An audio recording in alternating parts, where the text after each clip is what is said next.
வணக்கம் and welcome to my channel. This is Afreen. So இன்றைக்கி நான் நம்ம சேனலில் எங்கள் பாட்டி எனக்கு சொல்லி கொடுத்த கரம் மசாலா சீக்ரெட் ரெசிப்பியை உங்களோட ஷேர் பண்ண போகிறேன். ஸோ இதை நீங்கள் ரெடி பண்ணி வச்சுக்கிட்டீங்க அப்படின்னா ஒவ்வொரு தடவை குக் பண்ணுறப்பும் ரெடிமேடாக இந்த பவுடரை ஆட் பண்ணிக்கலாம். தனித்தனியாக மசாலா எடுக்க வேண்டிய அவசியம் கிடையாது. ஸோ வாங்க வீடியோக்குள்ளே போகலாம். இதுக்கு முன்னாடி நான் ஷேர் பண்ணியிருந்த எல்லா இடத்துலையுமே கரம் மசாலா பவுடருக்கு இதை தான் நான் சேர்த்துருக்கேன். ஸோ அளவு என்ன இன்க்ரீடியன்ஸுங்கிறது கிளியராக பார்த்துடலாம். பட்டை 30 கிராம், கிராம்பு 10 கிராம், பெருஞ்சீரகம் 10 கிராம், ஏலக்காய் 10 கிராம், அன்னாச்சி பூ 10 கிராம், ஜாதி பத்திரி 10 கிராம். இது எல்லாத்தையுமே எடுத்துக்கோங்க.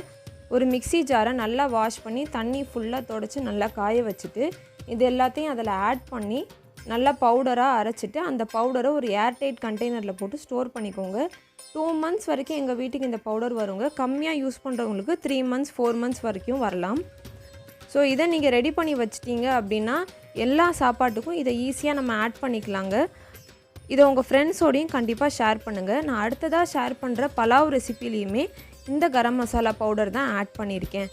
ஸோ எதுக்காண்டி கரம் மசாலா நம்மளோட சாப்பாடுகள் எல்லாத்துலேயும் சேர்க்குறோங்கிறது உங்களுக்கு கண்டிப்பாக தெரிஞ்சிருக்கும். டைஜஷனுக்கு ரொம்ப நல்லது, வயிறு ஊதுறதை ப்ரிவென்ட் பண்ணும், ஸ்கின்னுக்கு ரொம்பவே நல்லது, சளி இருமல் இருக்கிறவங்களுக்கும் நல்லது. அதனால தான் நம்ம இந்தியன் சாப்பாடு வகைகள் எல்லாத்துலேயுமே இதை நம்ம ஆட் பண்ணுறோம். இன்னொரு இன்ட்ரெஸ்டிங்கான ரெசிபியோட நான் நெக்ஸ்ட் வீடியோவில் உங்களை மீட் பண்ணுறேன். அன்டில் தென் பாய், டேக் கேர்.